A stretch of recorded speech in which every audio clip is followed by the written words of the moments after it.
वंदे मातरम। परिवारजनों, वंदे मातरम कथा में जब बात इस देश की, समाज की, राष्ट्र की होती है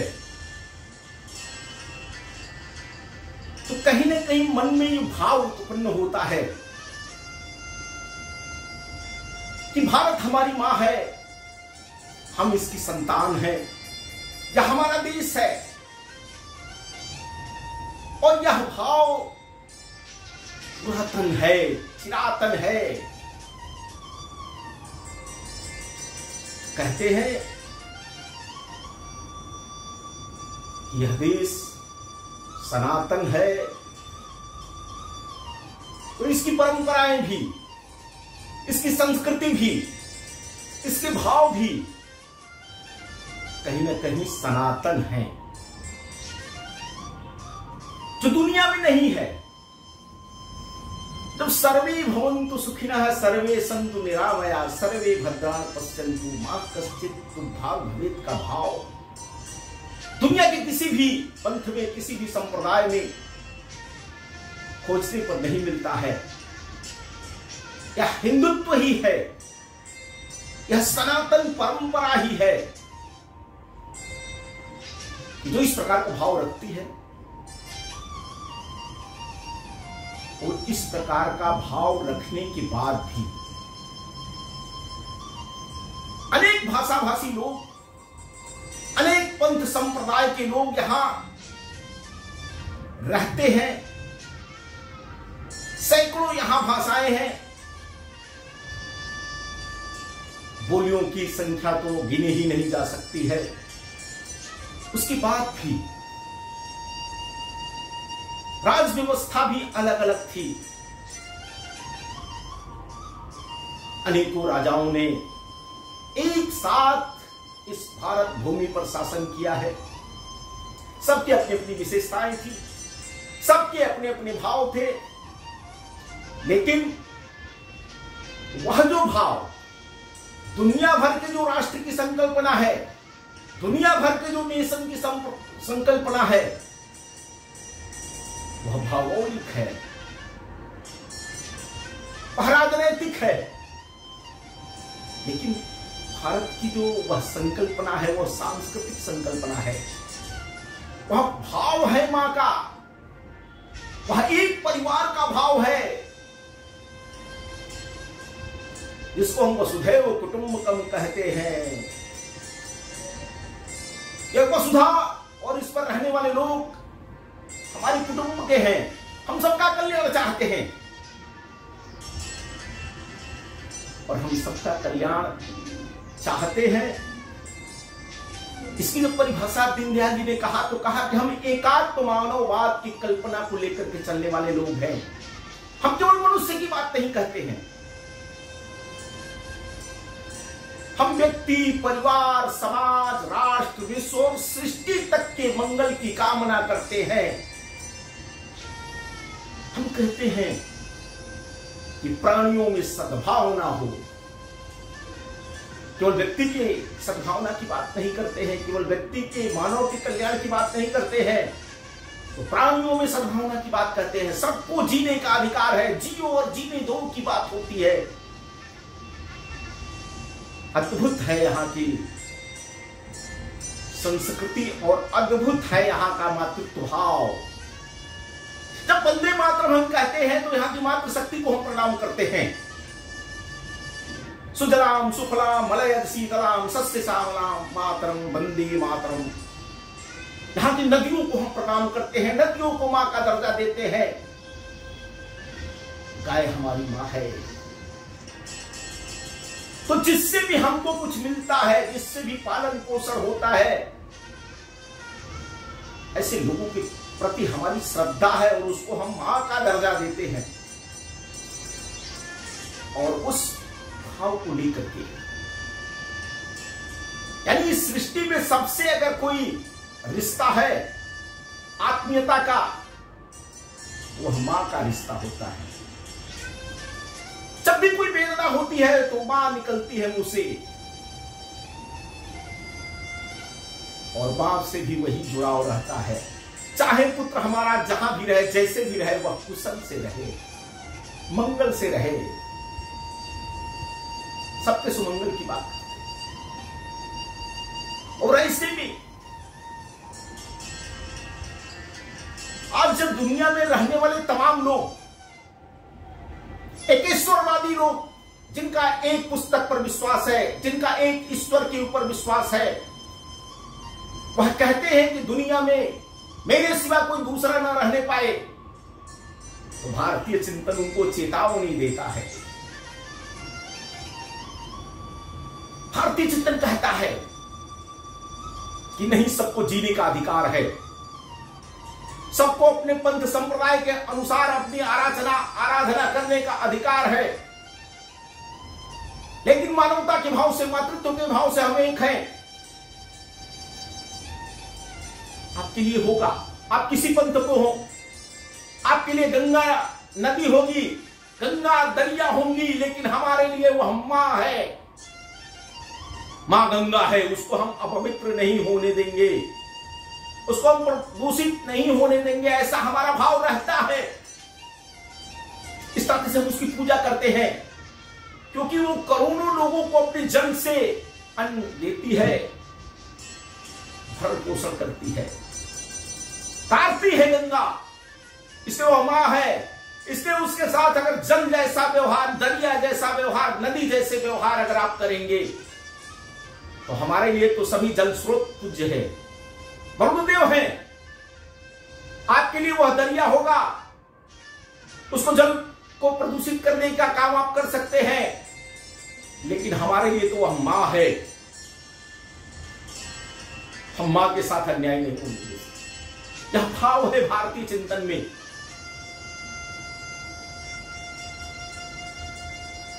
आपके लिए गाय कोई पशु होगी, कोई जानवर होगा, लेकिन हमारी वो मां है, हम उसके साथ मां जैसा व्यवहार करते हैं। हम चाहते हैं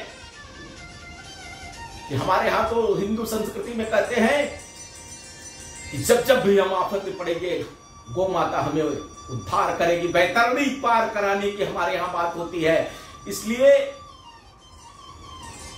उसके साथ हमारा मां का व्यवहार है।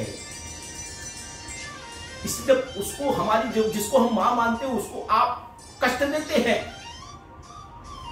उसके साथ अन्याय करते हैं, तो हमको क्यों नहीं कष्ट होगा। इस धरती को आप जमीन का टुकड़ा मानते होंगे, मिट्टी मानते होंगे, लेकिन हमारी यह मां है, इससे हम तुझे हैं, इसी में पले बढ़े हैं, इसी में खेले हैं, इसको हम बंजर नहीं होने देंगे। बहुत बात की संस्कृति हमें कहां ले जा रही है, हम कहां जा रहे हैं। यह बात जब मन में आती है तो लगता है कि वंदे मातरम केवल इस जमीन के टुकड़े को ही हम नहीं कहते हैं, तो हमारे यहां संपूर्ण मातृ शक्ति को हम प्रणाम करते हैं, और सबके कुशल क्षेम के लिए हमारी जिम्मेदारी बनती है, हमारा कर्तव्य बनता है। उस कर्तव्य को निभाने के लिए हमें आगे आना चाहिए।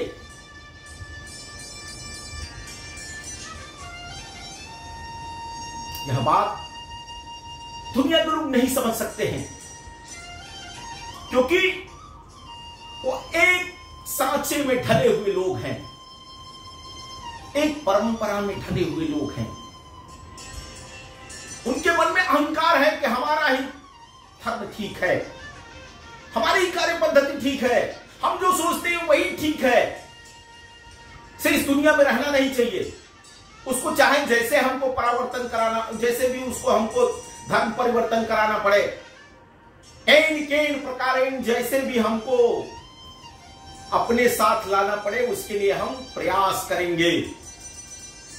इससे दुनिया में धर्मांतरण होता है, और धर्मांतरण होता है तो केवल धर्मांतरण नहीं होता है, राष्ट्रांतरण होता है। आदमी अपनी संस्कृति से, अपनी परंपरा से, अपनी जमीन से कट जाता है, तो मां का भाव समाप्त होता है। आज यह पूरी दुनिया में चुनौती है, पूरी दुनिया भर में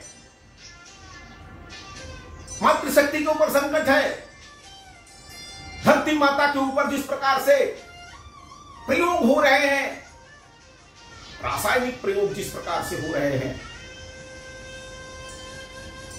उसकी भी उर्वरा शक्ति कहीं ना कहीं हम छीड़ करने का निरंतर प्रयत्न कर रहे हैं। जल स्रोतों को किस प्रकार से हम दूषित करते जा रहे हैं। वह भाव हमारा, वह कर्तव्य भाव कहां जा रहा है।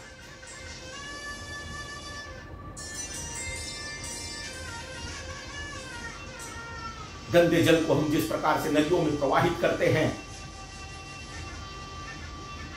हमारी भावना जिस प्रकार से जल स्रोतों के बारे में बदली है,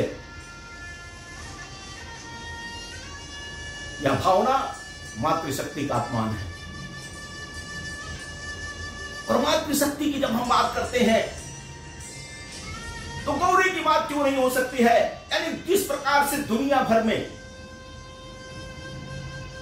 मां बेटियों के साथ अन्याय अत्याचार हो रहा है, यानी भ्रूण हत्या करने के प्रयास होते हैं, बाद में पढ़ाने के ना प्रयास होते हैं, उसके पालन पोषण में भेदभाव होता है, तो दूसरी तरफ उसको इतना उच्छृंखल बना दिया जा रहा है, इतना उसकी स्वतंत्रता की बात की जा रही है कि वह सभी रिश्तों को भूलती जा रही है। अतिरेक किसी चीज का नहीं होना चाहिए। अति का भला न बोलना, अति का भला न चूप, अति का भला न बरसना, अति का भला न धूप। तो हम कैद खाने में भी नहीं रह सकते हैं, तो दूसरी तरफ हमको उच्छृंखल भी नहीं बनने से कोई नहीं बना सकता है, कोई उसको हम रोकेंगे। मातृशक्ति को हम न देवी का दर्जा चाहते हैं, न दासी का दर्जा चाहते हैं। हम मातृशक्ति को मातृशक्ति का सम्मान देना चाहते हैं। वह समानता का अधिकार, वह शिक्षा का अधिकार, जैसे पहले कभी भारत में था अरुंधत्ता, अनुसुईया, च सावित्री, जानकी, सती, द्रौपदी, कर्णगी, गार्गी, मीरा, दुर्गावती तथा अनेकों भारत की नारियां हुई हैं। कोई भी क्षेत्र छूता नहीं रहा है। हम उस प्रकार का सम्मान चाहते हैं मातृशक्ति से। इसके विरुद्ध जो जाकर के मातृशक्ति का अपमान करते हैं, उनकी भावना ठीक नहीं है।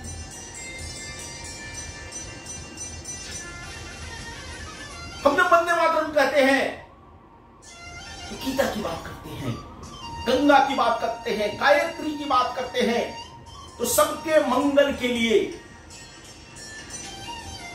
यहां का चिंतन है। वैसे यहां के साहित्य, यहां के दर्शन पूरी दुनिया के मंगल की बात करते हैं।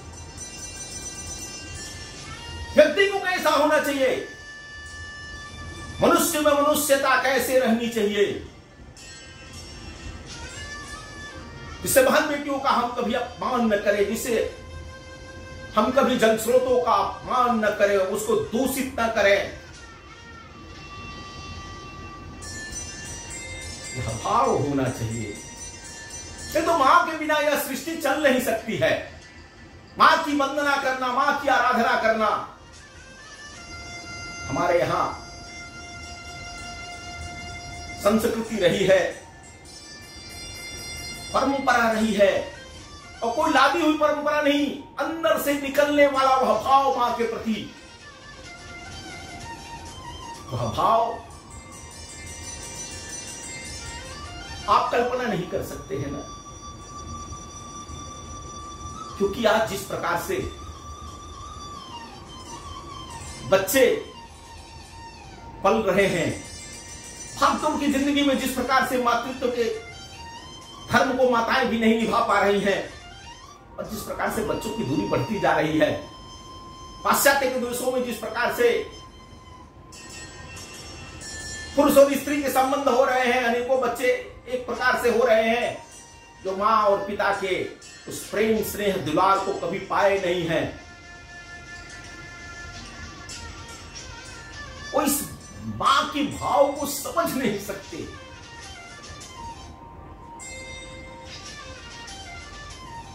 बेटा कहीं रहे, मां जिस प्रकार से बेटे से जुड़ी रहती है, और टेलीपैथी, वह भाव, रात में सोते सोते मां की आंख खुलती है कि मेरा बेटा कहीं संकट में होगा, तो निश्चित रूप से बेटा कहीं ना कहीं संकट में रहता है।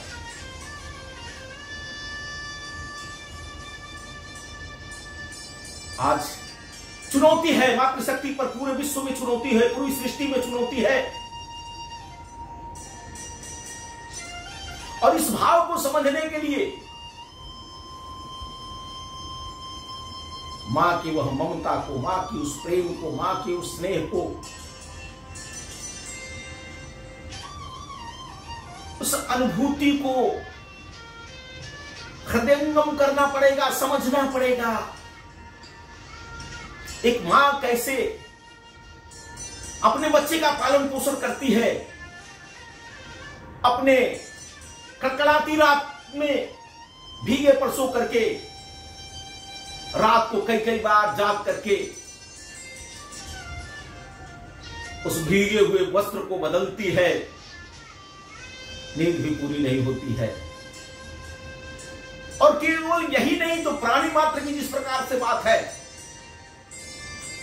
वह बंदर बदरिया अपने बच्चे का किस प्रकार से लालन पालन करते हैं, वह चिड़िया, कोई उसको, मनुष्य को तो थोड़ा स्वार्थ भी रहता है कि आगे चल करके हमारे कर्जे को उतारेगा, मातृ ऋण, पितृ ऋण, ऋषि ऋण, समाज ऋण की हम बात करते हैं।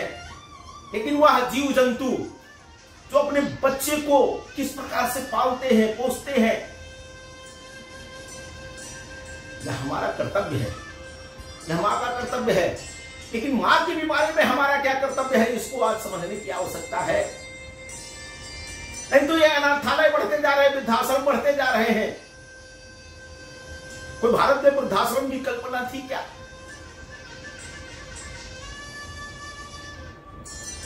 यह ठीक है कि समाज में ऐसे भी लोग हैं जो उस वृद्धाश्रम को चला रहे हैं, सबकी मां को अपनी मां समझ करके उनका सेवा शुश्रूषा कर रहे हैं।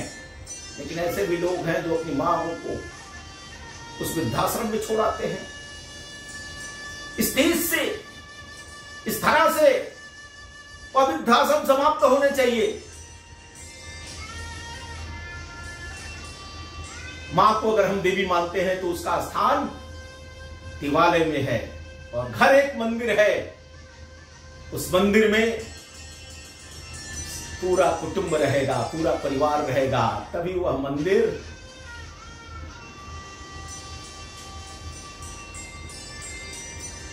जाज्वल्यमान होगा, तभी उस मंदिर से वह प्रकाश निकलेगा जो हमें आलोकित करेगा।